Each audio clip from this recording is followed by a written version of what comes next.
चलिए फिलहाल यहाँ रुकेंगे छोटे से ब्रेक के लिए, लेकिन आप बने रहिए हमारे साथ क्योंकि ब्रेक के बाद आचार्य जी बताएंगे आज का महा उपाय, जिसमें जानेंगे हरतालिका व्रत का विधि विधान। बने रहिए हमारे साथ।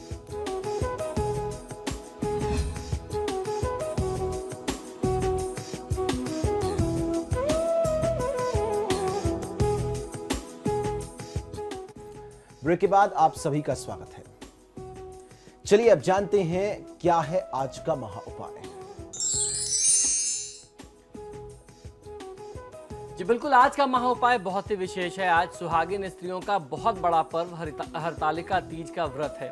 तो किस प्रकार से हरतालिका तीज पर आपको व्रत पूजन करना चाहिए, क्या है हरतालिका तीज का महत्व और क्या है विधि विधान, ये सारी जानकारी मैं आपको दूंगा। और जिस तरीके से मैं आपको आज जो विधि बताने वाला हूं हरतालिका तीज की, अगर आप इस विधि से हरतालिका तीज की पूजा और व्रत का अनुष्ठान करते हैं तो आपके सभी मनोरथ, आपकी सभी मनोकामनाएं पूर्ण होंगी। भारत का प्रमुख त्योहार हरतालिका तीज का जो व्रत होता है, ये भाद्रपद मास के शुक्ल पक्ष की तृतीया तिथि के दिन किया जाता है। इस दिन गौरी और भगवान श्री शंकर की पूजा करने का विधान है। हमारे धर्म ग्रंथों के अनुसार विधि विधान से हरतालिका तीज का व्रत करने से कुंवारी कन्याओं को योग्य वर अथवा मनचाहे वर की प्राप्ति होती है, और वहीं जो भी महिलाएं सुहागिन महिलाएं हैं उन्हें अखंड सौभाग्य की प्राप्ति होती है।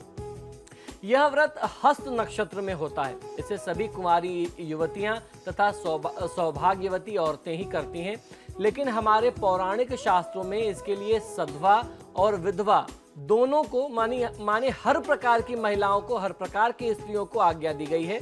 इस व्रत को हरतालिका इसलिए कहते हैं कि पार्वती जी की सखी उन्हें पिता प्रदेश से, यानी उनके पिता के घर से, उनके प्रदेश से हर करके घनघोर जंगल में ले आई थी। हरत अर्थात हरण करना और आलिका अर्थात सखी या सहेली के को कहते हैं। तो इस प्रकार से इस व्रत का नाम हरतालिका तीज पड़ गया।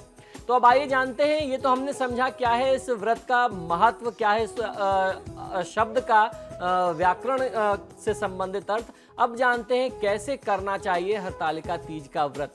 तो सबसे पहले आपको काम ये करना है कि अपने घर को, पूजा स्थान को आपको साफ सुथरा कर लेना है, और तोरण से मंडप इत्यादि आपको बना लेना है। जो भी वंदनवार इत्यादि आप लगा करके अपने घर को सजा सकते हैं, उसको सुंदर बना सकते हैं। और उसके बाद आपको संकल्प करना है। सर्वप्रथम उमा महेश्वर सायुज्य सिद्धये हरतालिका व्रतमहम करिष्ये, इस मंत्र के साथ आपको संकल्प करना है। और संकल्प करने के उपरांत आपको अपने घर में पूजा का एक मंडप बनाना है। मंडल आदि बना करके सुशोभित करके आपको सभी जो सामग्री है पूजन की वो उस स्थान पर एकत्रित करनी है।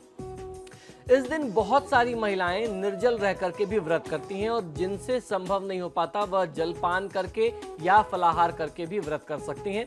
संध्या समय स्नान करके शुद्ध व उज्जवल वस्त्र धारण करने चाहिए।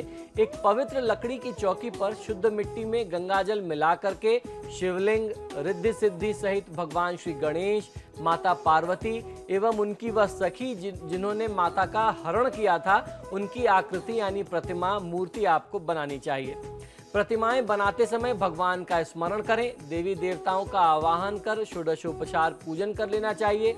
मूर्ति बना करके विधि विधान से आप उनका पूजन कर सकते हैं, पूजन करना चाहिए। इस व्रत का पूजन रात्रि में किया जाता है। इस दौरान महिलाएं जागरण करती हैं और कथा और पूजन के साथ कीर्तन भी करती हैं।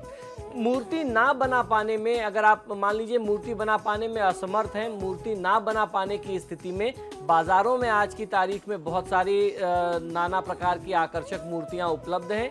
आपको ध्यान ये रखना चाहिए कि जब आप मूर्ति खरीद रहे हो तो वह शुद्ध मिट्टी से बनी हो। आजकल कुछ आर्टिफिशियल चीज़ों की भी मूर्तियां मिलती हैं, जिसे पूजा में प्रयोग करना बहुत उचित नहीं माना जाता। प्लास्टिक इत्यादि फाइबर से बनी हुई मूर्तियां, इनका प्रयोग ना करें। शुद्ध मिट्टी से बनी हुई मूर्ति आप लेकर के प्रयोग में करते हैं तो आपकी पूजा शुभ भी होगी और सफल भी होगी। भगवान शिव जी को वस्त्र के स्वरूप में धोती तथा अंगोछा अर्पित करना चाहिए। इसके बाद सुहाग की पिटारी में सुहाग की सारी सामग्री सजा करके रखें। फिर इन सभी वस्तुओं को माता पार्वती को समर्पित कर दें। इसके पश्चात सुहाग की ये जो सामग्री थी ये किसी सौभाग्यवती ब्राह्मणी को तथा धोती दुपट्टा अंगोछा जो है वह ब्राह्मण देवता को दान कर देना चाहिए। इस प्रकार भगवान श्री शिव और माता पार्वती का पूजन कर उनकी आराधना कर आपको हरतालिका व्रत की कथा सुननी चाहिए।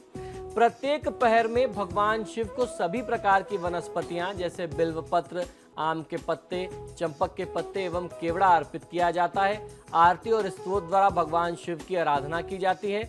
भगवती उमा की अर्चना के लिए जो मंत्र मैं बताता हूं, उन मंत्रों का आपको प्रयोग करना चाहिए। इन मंत्रों से आप देवी का अर्चन करें।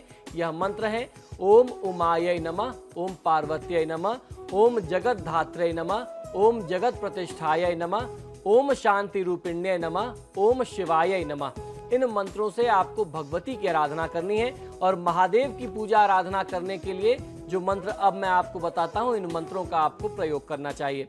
यह मंत्र है ओम हराय नमः, ओम महेश्वराय नमः, ओम शंभवे नमः, ओम शूलपाणये नमः, ओम पिनाक वृषे नमः, ओम शिवाय नमः, ओम पशुपतये नमः, ओम महादेवाय नमः। इन मंत्रों से आपको महादेव की पूजा आराधना करनी है। पूजन के दूसरे दिन जो है यह पूजा जो है समाप्त होती है, यानी दूसरे दिन अगले दिन सुबह ये व्रत पूरा होता है, तब आपको इसका पारण करना होता है। तब महिलाएं जो हैं अन्न ग्रहण कर सकती हैं, जल ग्रहण कर सकती हैं, खासतौर पर वह महिलाएं जिन्होंने निर्जला व्रत का संकल्प लिया था।